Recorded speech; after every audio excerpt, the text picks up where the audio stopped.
ক্ষমতা গ্রহণের ৩ মাস না পেরোতেই জনবিক্ষোভের কবলে পড়েছেন মার্কিন প্রেসিডেন্ট ডোনাল্ড ট্রাম্প।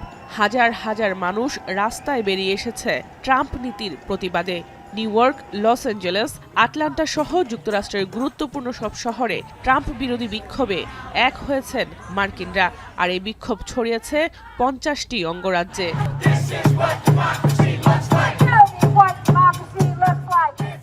বান্ডেল থাকলে প্রতি সেনমানিতে টাকা বাঁচবে। বিকাশ সেনমানি বান্ডেল কিনে জিতুন প্রতি লেনদেনে। বিশ্বের গণতন্ত্র রক্ষার দায়িত্ব যে দেশের কাঁধে, সেই দেশের নাগরিকরা প্ল্যাকার্ড হাতে গণতন্ত্র রক্ষার আহ্বানে নেমেছে রাজপথে। শুল্ক নীতি সহ বৈদেশিক ও অভ্যন্তরীণ অনেক নীতির পরিবর্তনের দাবি তুলেছেন বিক্ষোভকারীরা। তাদের অভিযোগ, ট্রাম্পের এক একটা নির্বাহী আদেশ তাদের গলার কাঁটা হয়ে দাঁড়িয়েছে।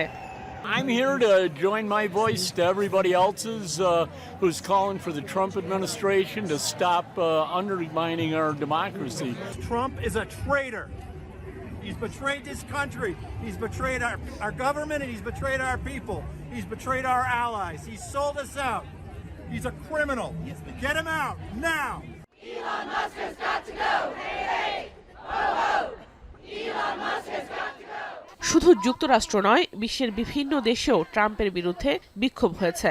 ব্রিটেন, ফ্রান্স, জার্মানি, মেক্সিকো ও পর্তুগালেও ট্রাম্প নীতির প্রতিবাদে জড়ো হয়েছে হাজারো মানুষ। দ্বিতীয় মেয়াদে ট্রাম্প ক্ষমতায় আসার পর তার প্রশাসনের বিরুদ্ধেই প্রথম এত বড় বিক্ষোভ হয়েছে। ধনকুবের ইলন মাস্কের বিরুদ্ধেও প্রতিবাদ জানান বিক্ষোভকারীরা। প্রায় ২ লাখ ফেডারেল কর্মী ছাঁটাই ইস্যুতেও ক্ষোভ প্রকাশ করেন মার্কিনরা। এদিকে তোপের মুখে সুর কিছুটা নরম করেছেন ইলন মাস্ক। যুক্তরাষ্ট্র ও ইউরোপের মধ্যে মুক্ত বাণিজ্য অর্থনীতি চালুর আহ্বান জানান তিনি। জাহানারা ভুঁইয়া, এখন বিশ্ব।